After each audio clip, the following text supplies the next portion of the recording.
Mike, I'm here on the surface of the sun, and we're getting ready to talk about quarterbacks and tight ends at their age. What's that, honey? It's not the surface. I guess this is just Northern California. Let's talk about age cliff. Producer.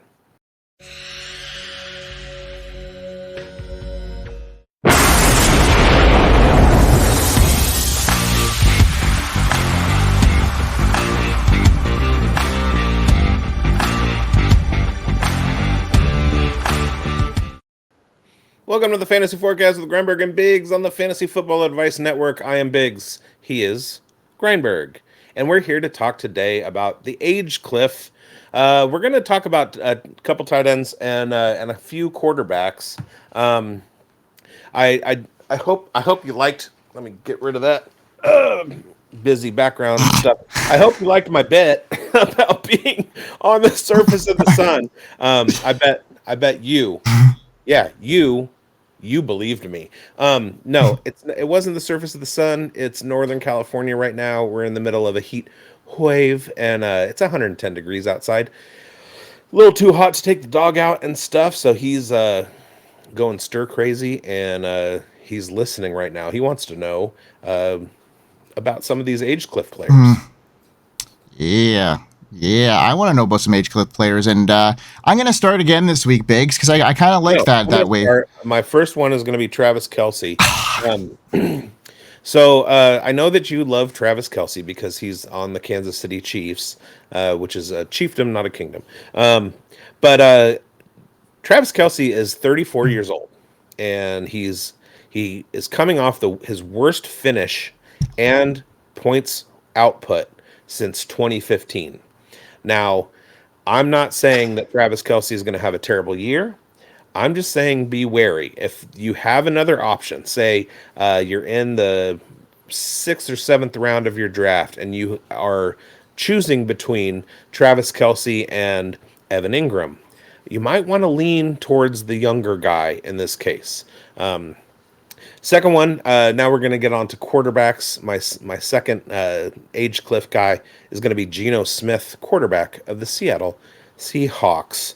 I'm an advocate for quarterbacks in their 30s, quarterbacks in their mid-30s.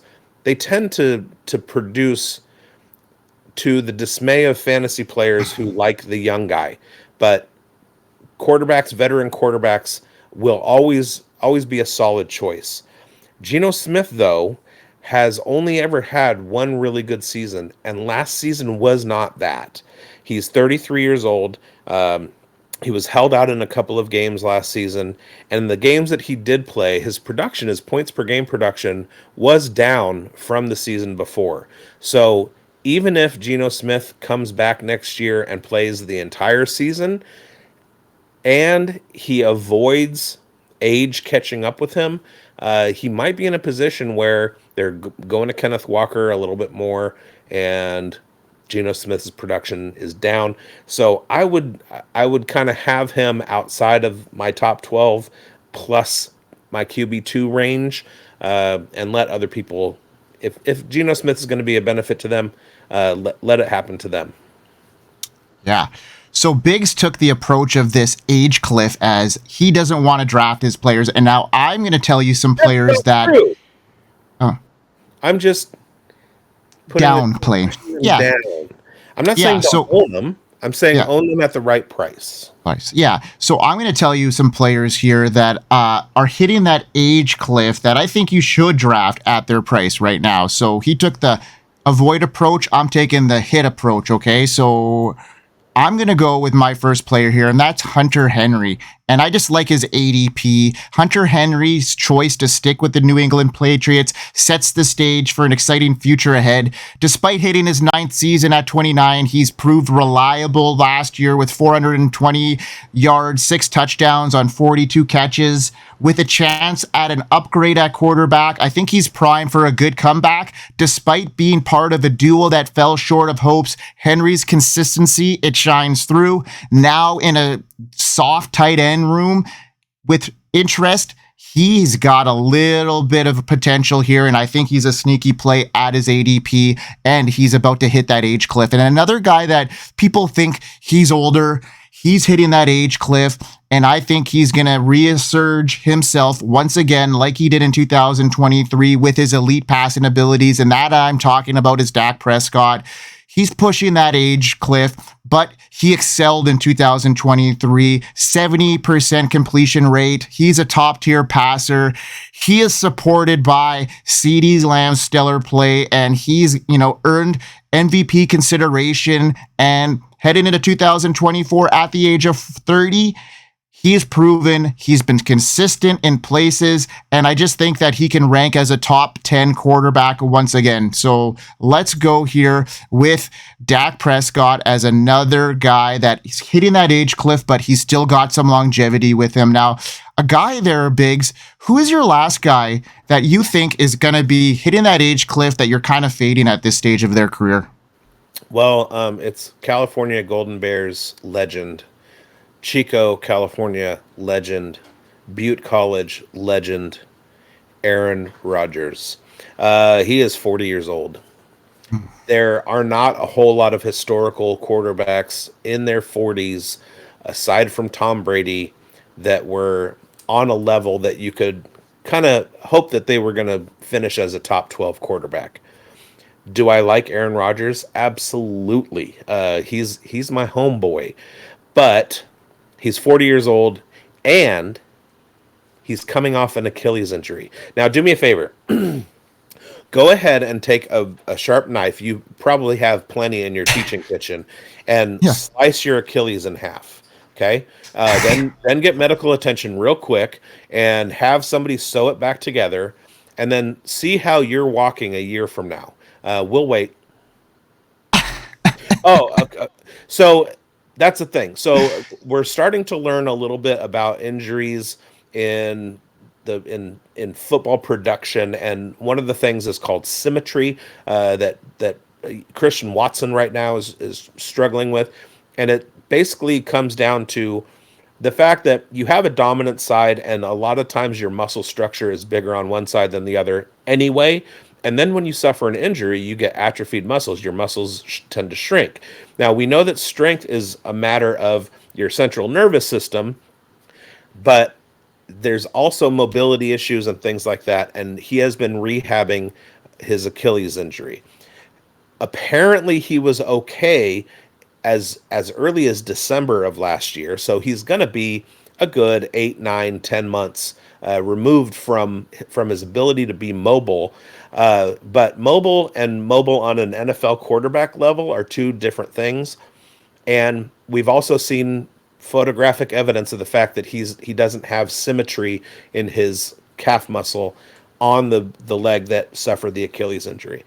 As somebody who has suffered a pretty severe leg injury and required surgery, I still have 10, 15 years later, I still have lingering soft tissue injuries that happen as a result. Specifically, I had my knee reconstructed, and I get hamstring pulls pretty regularly.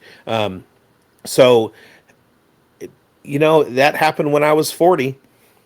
So you're gonna have some injury degradation from Aaron Rodgers. Again, the caveat with this episode is I'm not saying don't draft these guys.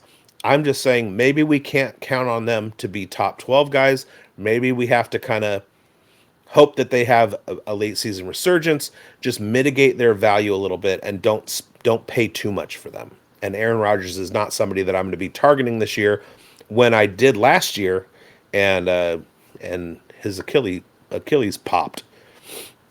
Yeah, I mean, that is a really savvy call because, and I'm on the same boat with Kirk Cousins as well. Like, I'm very apprehensive of him as well, coming back from an injury similar. And gotta mention something, Biggs. Mm-hmm. I really like your hat, man. It's pretty spectacular. I don't know if you can see our crowns, but we are wearing some pretty fly gear, and we're matching today. He's got the gold beak or the yellow one, and I've got the turquoise, and that's a fantasy forecast on Fantasy Football Advice Network. You can find our stuff on Streamlabs, so please be sure to get our swag. And the guy that I am going to be high on, and because I think he's still got a little bit left in the tank, and that's Matthew Stafford. He had a bounce back strong year in 2023. He's still proving he's a force in the NFL. He's 36 years old. He racked up nearly 4,000 passing yards and 24 touchdowns, steering the Rams to that 10-7 record. His late season surge with 15 touchdowns in 6 weeks showcased he can still be very dominant. Partnered with Cooper Kupp and rising star Puka Nacua, Stafford leads one of the best, most dynamic receiving units, boasting his potential and big play consistency. Currently ranked as the QB 18 in drafts, Stafford offers great value for fantasy managers. His strong metrics from last season, high rankings, his drop back and PFF pass grade highlight his efficiency. And he's got challenges despite, that Kupp's injury. He did evolutionize that receiving core. And I think that Matthew Stafford's knack for multi-touchdown games makes him an attractive late-round starter, valuable QB2 in Superflex leagues. Coming off that standout 2023, he's poised to build on that success. Matthew Stafford is proving that age is just a number with that 2023 comeback, tossing for nearly 4,000 yards, 24 touchdowns. I'm liking his outlook right now. I think that he is still set to go off in 2024 if he can stay healthy. I'm liking Matthew Stafford in 2024 bigz as a guy that is, a little bit older now. He's coming off some injuries, but I think he's still got a lot of potential if he can stay upright. Well, I certainly would rather have Dak Prescott than Matthew Stafford. Definitely. But if you go into your season and you've got Dak Prescott as your QB1 and Matt Stafford as your QB2, I love it. Cover that bye week. That's pretty cool. I do want to say, I don't know about you, Schultze, but I just hit the over on my how many words Grindberg's going to make up in this episode. I had 1.5. I hit that number. So nailed it. Thank what you.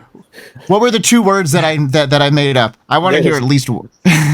Evolutionize. Evolutionize was the first one. Was the second one. There was another one at the very beginning it started with play. I forget what it was. I was hoping that Schultze would write it down. That might be something that you can start doing. Is Grindberg makes up. Well, you can start my own dictionary. We'll have the Grindberg dictionary of made up words, and you guys can be affluent in my own language and become Grindbergs. Let's do it. I don't think that's the word that you were looking for. Canadians are built different. You're wrong. Schultze, were you gonna chime in? Yeah, sure. I gotta say, I'm still drafting Kelce this year. I'm not concerned at all with him. I think last year's output was a lot of that injury, and as the season went on, you could definitely tell he was healing up. And that stretch run in the playoffs, like he was starting to look like the old Kelce. They were starting to, just feed him again. I think when you're looking at a lot of here, when I said it's not that I'm not drafting these players, it's that I'm just mitigating their cost a little bit. Because we talked in the pre-show also that I drafted Kelce in a league like that I'm currently drafting. That I'm not even mitigating. I don't even care. I think I'm I'm all in without any concern is where I'm going with it. Okay. Me too. But even with the new guys coming in, you're going to have the connection with Mahomes is just there, and it's not going anywhere. He's got the two new receivers, and then his other connection that he started to build with Rice might be out for some time. So yeah, I'm zero concern with Kelce. Okay, that's fair. No, and that's what makes humanity great is that we are so varied. And we still love each other. Especially when we can fly down from smoldering hot planets and still survive. The sun is not a planet. The sun is not a monster. Thank you, everybody, for watching the Fantasy Forecast with Grindberg and bigz on this July 4th week. It's hot, and we're done. We hope you win. Hope you win. Hope you win.